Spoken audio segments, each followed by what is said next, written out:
Assalamualaikum warahmatullahi wabarakatuh. Perkenalkan, nama saya Raihani Salsabila dengan NIM 2314010277. Pada video kali ini akan membacakan Quran surat Luqman ayat 16 sampai ayat 19. A'udzu billahi minasy syaithanir rajim. Bismillahirrahmanirrahim. Ya bunayya innaha in taku mithqala habbatin min khardalin. Ya bunayya innaha in tuka mithqala habbatin min khardalin fatakun fi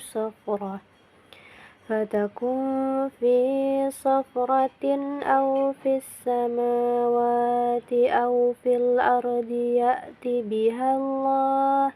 Innallaha latifun khabir. Ya bunayya aqimis salata wa'mur bil ma'rufi wanha 'anil munkari wasbir 'ala ma asabak.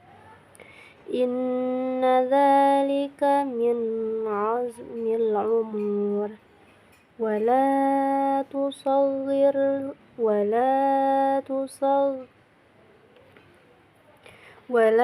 تصغر خدك للناس ولا تمش في الأرض مرحا إن الله لا يحب كل مختال فخور. واقصد في مشيك واغضض من صوتك إن أنكر الأصوات لصوت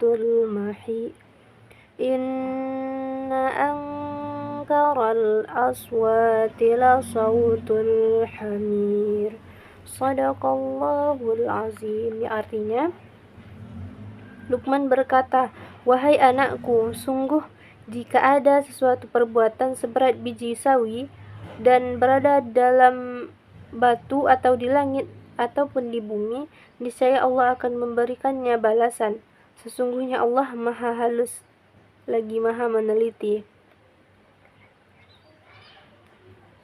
Ayat 17, "Wahai anakku, laksanakanlah salat dan suruhlah manusia berbuat yang ma'ruf dan cegahlah mereka dari yang mungkar, dan bersabarlah terhadap apa yang menimpamu. Sesungguhnya yang demikian itu termasuk perkara yang penting. Dan janganlah kamu memalingkan wajah dari manusia karena sombong, dan janganlah berjalan di bumi dengan angkuh.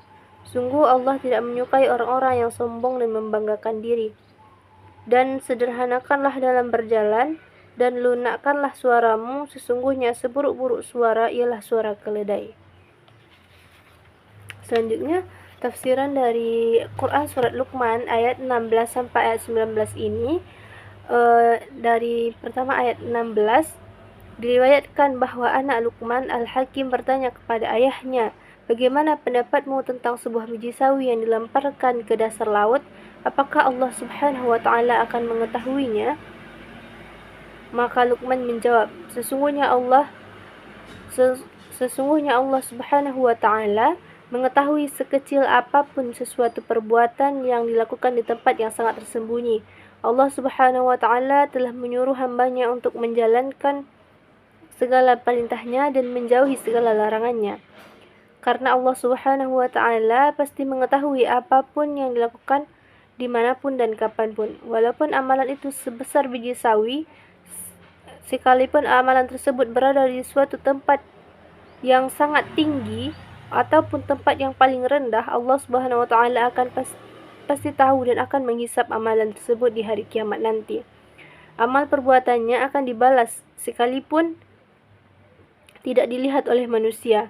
Dari penjelasan tersebut, tujuan Luqman Al-Hakim mengajarkan anaknya mengenai ayat di atas tadi untuk memberitahunya bahwa kekuasaan Allah Subhanahu wa taala itu tidak ada tandingannya. Menurut tafsir Ibnu Katsir menjelaskan bahwa beberapa nasihat dan wasiat Luqman kepada anaknya yang sudah tertulis dalam Al-Quran di atas sebagaimana yang diucapkan oleh Luqman walau kepada anaknya. Berkata dia Luqman, "Hai anakku, perbuatan dosa dan maksiat itu walaupun seberat biji sawi dan berada di dalam batu, di langit ataupun di bumi akan didatangkan oleh Allah Subhanahu wa taala di hari kiamat nanti untuk memperoleh balasan yang setimpal." Menurut tafsir Maraghi menjelaskan bahwa Luqman memberikan nasihat kepada anaknya.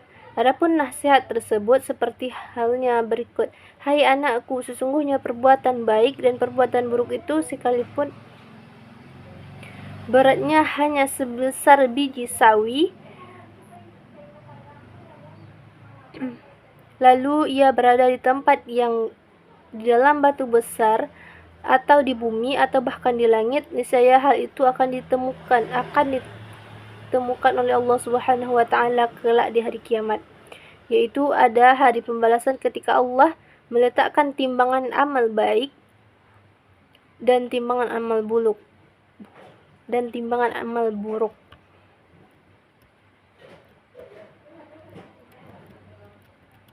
Yang kedua yaitu ayat 17. Menurut Ibnu Katsir menjelaskan bahwa ayat ini Luqman berkata kepada anaknya, "Hai anakku, dirikanlah salat dan laksanakanlah salat pada waktu sesuai dengan ketentuan-ketentuannya, syarat-syaratnya dan rukun-rukunnya. Lakukanlah amar ma'ruf nahi mungkar sekuat kemampuanmu dan bersabarlah atas gangguan dan rintangan yang engkau hadapi selagi engkau melaksanakan tugas amar ma'ruf nahi mungkar itu."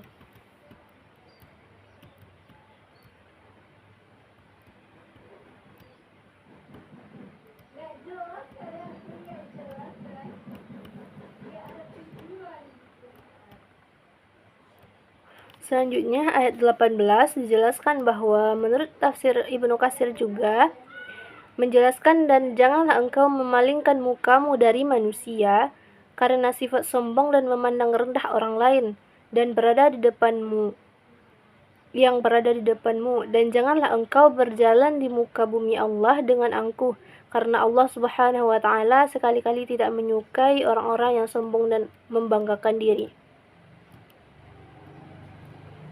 Menurut tafsir Said Qutb pada ayat 18-19 yaitu Luqman meneruskan secara panjang lebar tentang wasiatnya yang diceritakan oleh Al-Quran di sini sampai kepada bahasa tentang adab seorang dai kepada Allah Subhanahu wa taala.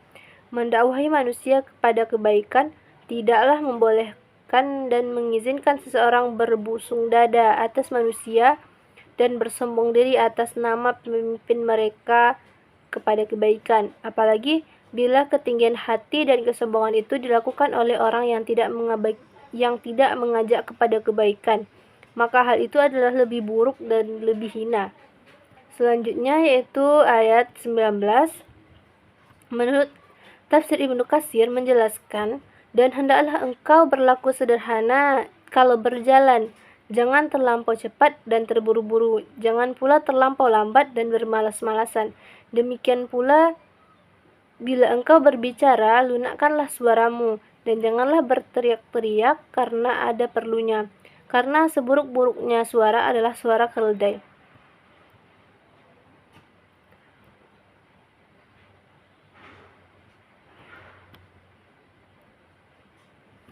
Selanjutnya yaitu relevansi dengan pendidikan. Quran Surat Luqman ayat 16 ini sebagai penegasan pendidikan Luqman kepada anaknya atau para peserta didik bahwa semua perbuatan manusia pasti akan dimintai pertanggungjawabannya. Tentu pertanggungjawaban tersebut diawali dan ditentukan setelah proses timbangan amal manusia.